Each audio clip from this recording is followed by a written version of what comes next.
I really appreciate your questions, actually. They're very good. I'm going to go to the second one, which was about political Islam. This actually, I don't want to say that, I do believe that American-type government is better than the political Islamic-type government, but I think that's a debate we need to have. I don't want to impose. I'm not taking away the right of Islamists to say that they advocate for a government they think is better. But you know what, Alejandro, right? I want to make sure that they're clear about it, that they're not doing it subversively, that they get up and they say that we want to see an Islamic State come into place. But when they do it subversively and they say, oh, we're all about the Constitution and stuff, and then you hear them in the mosque talk about the Islamic State, you're like, well, wait a minute, which one is it?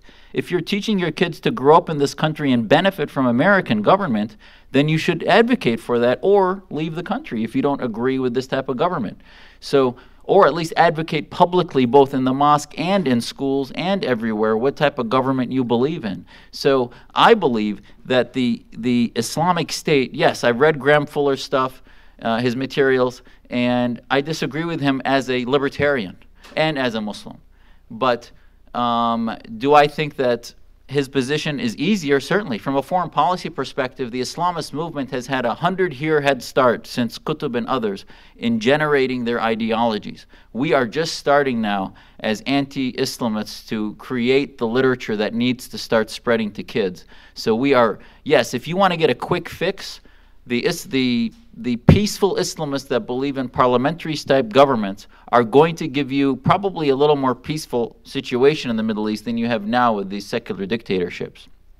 But in the long term, I think that's a huge risk to America because those governments will ultimately, like the OIC, coalesce into one as an Islamic ummah and be a threat to the West, just like the Soviet Union was a threat to us. And if you look at a long-term 100-year strategy, I, as an American especially, do not want to see Islamic states created because I think that that's a threat to our security. But I will tell you that just like communism fell without a single bullet being fired, I'm not advocating for taking away their rights or anything. I want a war of ideas. And I want Muslims to start. There are many Muslims that agree with me that don't believe in the Islamic State. We need to engage those that believe in that, and I disagree with Fuller. You know, there's even the Reza Eslans of the world and others that talk about the Islamic State as this benign entity that's no different than, you know, even Imam, what's his name? He's a Sufi Imam from New York who, Imam Rauf. Yeah, no, Kabani is against the Islamic State, I believe. Abdur Rauf. Abdur Rauf has written some very thoughtful things about modernization of Sharia, but he has not talked about the separation of mosque and state. And to me, I would disagree with him on that. But that's a debate. Just because I disagree with him doesn't mean I'm targeting him as a Muslim. I just don't agree with his concepts in government. As far as internet and ideologies, you're right. I don't mean to minimize the impact of social networks. It's like, I'll use the alcohol again, or smoking. You know, peer pressure is a huge aspect in picking up a beer or picking up whatever it is. But the bottom line is you can't blame problems with cocaine in society on peer pressure. It's individuals that finally decide to do that. So in the similar way, our legal systems, if we had imams from every mosque in America telling Muslims that this country is Islamic by virtue of being a place for freedom and a place for liberty that doesn't dictate religion, that would, I think, be a huge way to break down those social networks. And I think you minimize, by just focusing on social networks, you minimize the impact which imams like Qardawi and others have on pushing Muslims down that slippery slope. Your last question about religious responsibility, you're right. I think what I tell those Muslims, or what I would tell them, is that they assume, the assumption, if I was having this discussion and the Prophet Muhammad, rest his soul, was sitting with me, I would have a hard time because we believe as Muslims that he was communicating with God. But the communication with God ended when the Prophet died and he was no longer getting revelation. So therefore, all these people that think they know what that text says to them are acting like God. They may say that, okay, the Quran does say if somebody steals, cut their hands.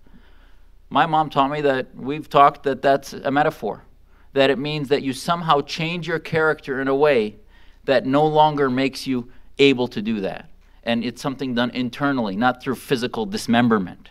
So there are some that say that's what the text says, so therefore that's what I have to do. So unless God is revealing literature to them on a daily basis, Sharia still is a human thing. It's just as human as constitutional law is in our government. But they say it's God's law because they think this is, we do think, and as Muslims, that the Arabic script is Quran, is from God. The English is not. The English is interpretation. So any manifestation of anything that a human being takes from a textbook becomes human. So therefore their assessment of thinking they know what it says to carry out punishments and commandments is, I would tell them, yes, there is a passage that talks about a battle in the 7th century, but that's one single battle.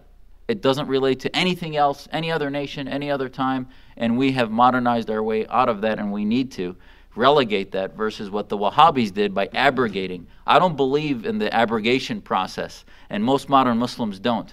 To me, as a modernized Muslim, whatever that means, I think there was only 3 or 4 passages where God in the Quran says, I have canceled previous verses. And that's, one of them is the alcohol verse, where alcohol was permitted and later he canceled it. All these other verses that Wahhabis think were canceled because the war passages happened later, most Muslims I've talked to don't believe that. The Quran is the Quran, and it needs to stand in its totality. Thank you. Thanks.